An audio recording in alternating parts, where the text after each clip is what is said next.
What's up, YouTube? So Bama is playing Missouri at home today. It's been an interesting week, guys.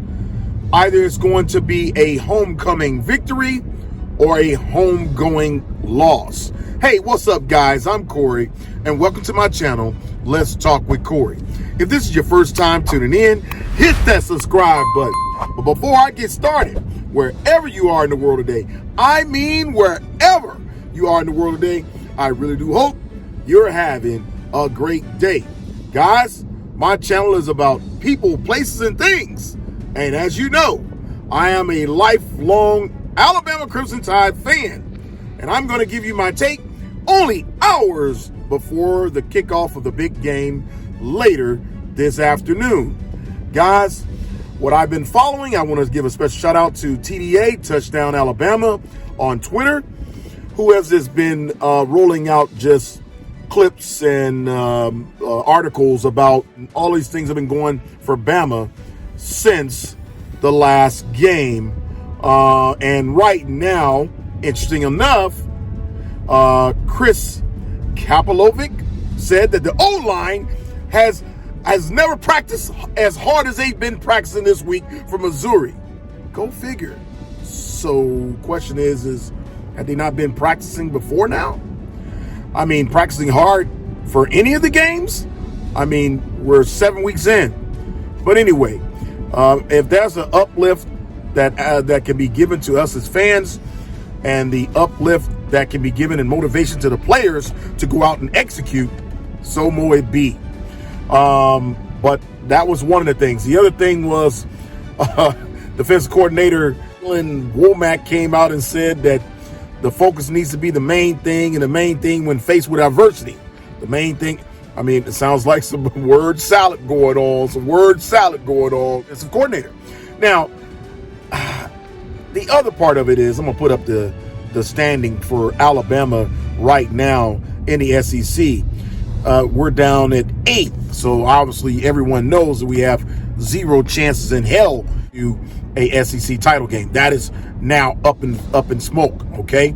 That fire's been burning for a few weeks. Aside from that, I also read a statement, again, a shout out to TDA, Touchdown Alabama, where Kalen DeBoer was basically saying that we knew that they were going to winning a championship each and every year would be hard, and especially in the SEC, and understanding that they have many challenges and transitions, but we must continue to build. You goddamn straight you got to continue to build, because if Alabama loses this game at home, now I read something where maybe Brady Cook would not be playing, and also one of their star running backs, but that's neither here nor there. You know, you want to play a team at their best, not at their worst, because then you're not necessarily seeing things as they have been for them. Better record than Alabama right now, as you can see in the SEC standings, and obviously they're a better team. And so, but this is an opportunity for Alabama to get back on track, okay? I said before, I was being optimistic about them is saying support the team, want the team to get better. Can they get better? Absolutely they can get better. They have enough talent to get better. The coaching staff needs to, to do what they need to do. And this weekend review, as I said, the O-line, is getting better, or, much improved, hard practice for them. And so, it's only we won't have to wait and see how this all plays out homecoming later this afternoon, when our Alabama Crimson Tide faces Missouri, a obviously wounded Missouri team, if in fact Brady Cook the starting quarterback doesn't play, but that's neither here or there. I mean, they have a better record in Alabama right now. And so that doesn't mean some teams tend to play even harder, even better when they're missing critical pieces. So only time will tell, but I want to cut to this clip from, I won't say ESPN, where Desmond Howard kind of gives his assessment of Alabama, who they were versus who they're trying to be or need to be. Check out this clip. Well, Matt, you said it. You said that they have an identity problem. Alabama's a team who's stuck between who they were and who they want to be. And that's what happens sometimes when you have a regime change like they've had in Tuscaloosa. So this team is a cultural issue. I don't think it's a talent issue, especially when you have like the biggest win of the season against Georgia, and then you follow it up with the worst loss of the season against Vandy. So I think they have the talent. It's just a matter of this transition not being as seamless and as smooth as everyone anticipated it would be. And people are the players are starting to get used to, hopefully getting used to what the expectations are offensively, defensively, and special teams from their new coaching staff. Okay, guys, you saw the clip. Now, look, as I said before, I am a lifelong Alabama fan. I'm no different than any other fan who is just passionate about the team and the program, period.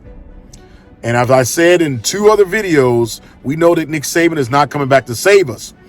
But it is on the shoulders of Kalen DeBoer and his staff to right the ship and get these guys prepared to play.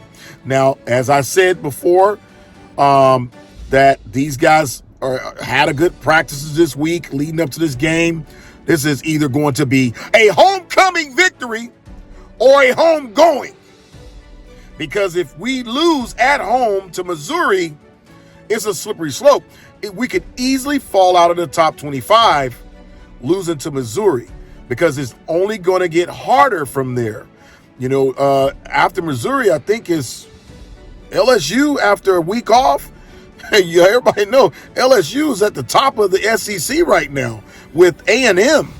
You know, so it's only going to get harder for Alabama to just, you know, to salvage the season. But I agree with Desmond Howard in that there is talent at Alabama. There's no doubt about it. But it has to transfer to play and execution. So today, let's hope that our defense can get off on third downs when they need to and get stops, force stops, turnovers, get to the quarterback, get some sacks. And offensively, if in fact, I'm sure Jalen Milroe will start, even though they were calling for him to be benched. I'm sure he's going to come out and start in this game and be able to connect with his receivers. We got to establish a running game. So if these things can happen and play out in Bama's benefit, there's no doubt in my mind that they could get the win today. But it's going to take everything. And let's talk about the penalties. Let's reduce the penalties to damn near zero would also be helpful for us, okay? Because we don't need a lot of penalties in this game. This is homecoming, guys. Hit that subscribe button. As always, hey, leave a comment. What's your thoughts about today's game? Like I said, I'm trying to get this video up and loaded so you guys can view it and have comments about it before kickoff. But guys, as always, thanks for the pull-up. This is Let's Talk with Corey. Roll Tide. Let's Talk with Corey out.